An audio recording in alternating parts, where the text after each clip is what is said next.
خوست کې 3 رغنیزې پروژې ګټې اخیستنې ته وسپارل شوې.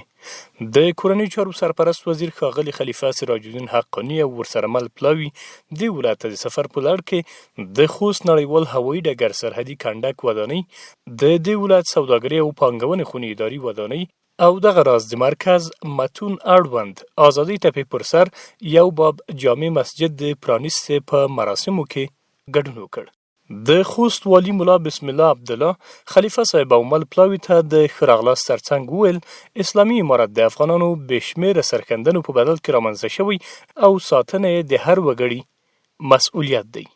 د هر څه نه مخکې باید موږ تاسې د دې اسلامي نظام شکریه ادا کړو او په بره برخه کې د دې نظام حمایه او ملاتړ وکړو. دا نظام د خورا ډیرو افغانانو او مسلمانانو د وینو په بدل کې الله جل جلاله موږ تاسې ته راکړی دی. زموږ ستاسې ټول مسلمانانو بالخصوص افغانانو ته پکار ده چې د دې نظام شکریه ادا کړو چې دا یو عظیم نعمت دی.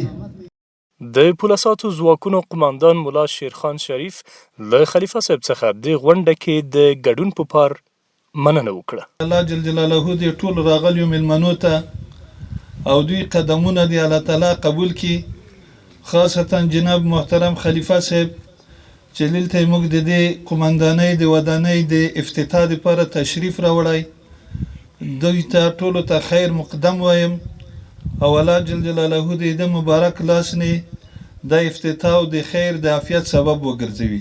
د کورنۍ چارو وزارت لومړي مرستیال محمد نبی عمري د هیواد رغونې او پرمختګ په برخه کې د سوداګرو ونډه مهمه وبلله او له سوداګرو وغوښتل چې د هیواد په ابادۍ کې پوره ونډه واخلي.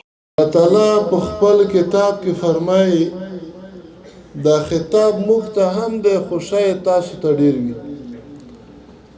وایي هغه رزق هغه مال او دولت او پیسې چې ما درکړي ده مخکې له هغې چې تا ته مرګ راشي د هغې نه انفاق وکړه، خرچه وکړه، په مسجد یې وکړه، په مدرسه یې وکړه، په سړک یې وکړه، په چایعمیق و مکتب یې وکړه، هر هغه ځای چې مسلمان ته ګټه رسوي په هغې ځای کې خرچه وکړه.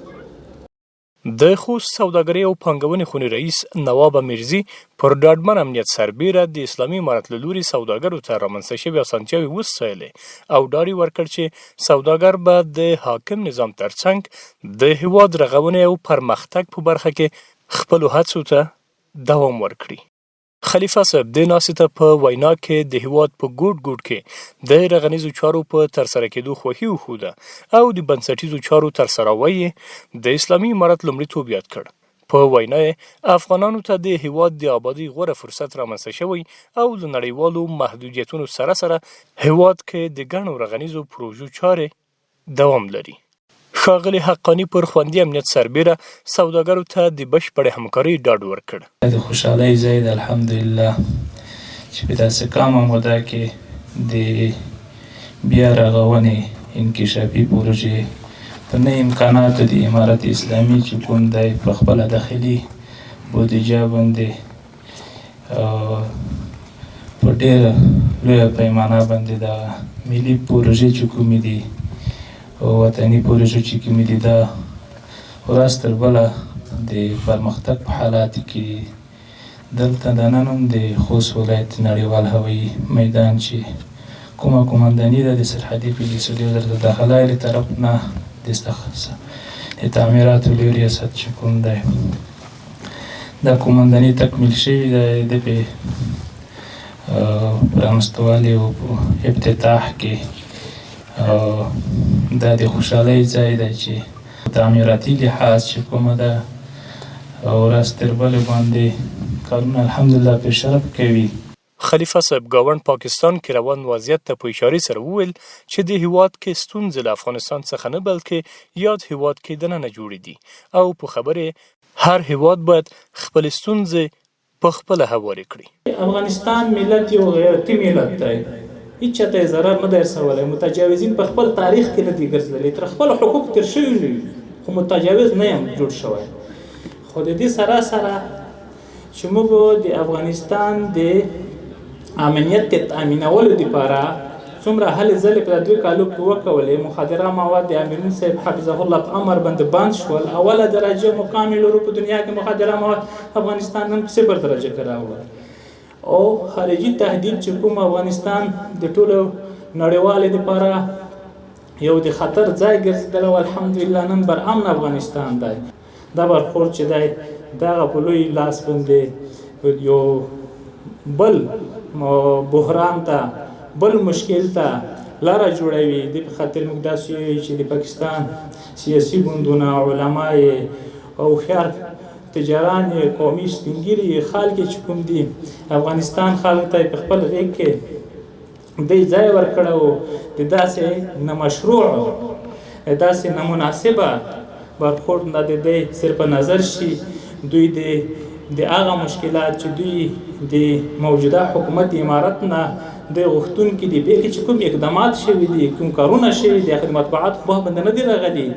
دوی د خپل ګریوان کې په خپل ځان کې وګوري چې دوی خپل مشکل په بل باندې حل کوي. دا خو د ربي کفایتي ده. او په وینای یاد هیواد کې میشت افغان کډوال باید د دواړو هیوادونو ترمنځ د سیاسي مسایلو او رامنځته شوي سوء تفاهم ښکار نشي. د اوسنۍ پرېکړه د دوی چې کومه ده دا هم باید دوی په عزت سره کړې وای چې موږ په عزت قبول کړو او په عزت کې د ایستلو لپاره هم زموږ ته زمینه برابره کړې وای.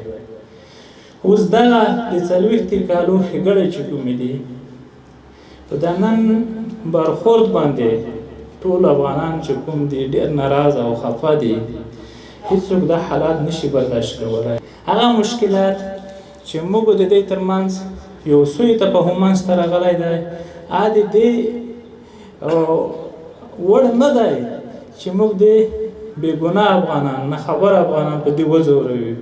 په وینای اسلامي امارت پاکستان سره ښه تعامل ته لومړیتوب ورکوي که څه هم اسلامي امارت راستنېدونکو کډوالو ته د چوپړتیاو ترسروي په برخه کې په بشپړه توګه چمتووالی لري. خو پاکستان باید خپلې دې پرېکړې ته بیا کتنه وکړي. مشرتابه الحمدلله په دې کې ښه تصامیم لري ښه پروګرامونه لري. عالي کمیسیون یې د اداري مرستیال رئیس الوزرا په مشرۍ کې 12 کمیټې ورته تشکیل کړي وي دې ته برابر کړي دي. خو د دې سره سره د موږ هغه ستونزې چې د کرښې هغه خواته چې په دلته په مهاجرینو باندې روانې دي د دوی فریاد د دوی نارې چې کوم دي ټولې بې ارامه کړي ټولې خفه کړي. موږ دی نه د احترامانه خواهش کوي ولو چې په اوس وخت کې د خبره په ټول افغانانو باندې ډېره درنه تمامېږي بده تمامېږي. خو موږ بیا د هغه افغانانو په سر باندې چې 40 کاله د عزت ژوند یې هلته تېر کړی دی ټوله سرمایه یې جایداد یې مړی ژوندی یې هلته دوی خوندي شوي وي. دوی دې په د خپلې فیصلې باندې تجدید نظر وکړي.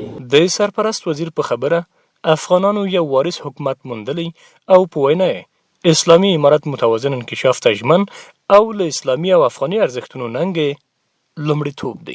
مهاجرینو ته مراجعه کوي ولي صاحبانو څومره ولسوال صاحبان دي قمندانان دي دا د دوی د خدمت لپاره داسې ودرېږي چې د خپلو کورو کې د ځای ورکړي په خپلو ځایو کې د ځای ورکړي د شپې تېرولو ځای د ورکړي خاص خوراک او په علاج کې د کومک ورسره وکړي. سختي کله کله وي. انشاءالله تاسو داسې یو وارث حکومت پیدا کړی دی چې د تاسو په ټولو کړو تاسو په ټولو دردو ملهم کوي تاسو به همکاري کوي تاسو په ودانولو کې په آبادولو کې به داسې آبادي موږ منځته نه راوړو چې سبا د بل چا محکوم وي چا تر لاس لاندې وي چا تر احسان لاندې. انشاءالله موږ به دا ازادي چې کومه ده دا به په داسې خپلواکۍ آبادۍ باندې بدلوي چې د چا تر احسان لاندې ونه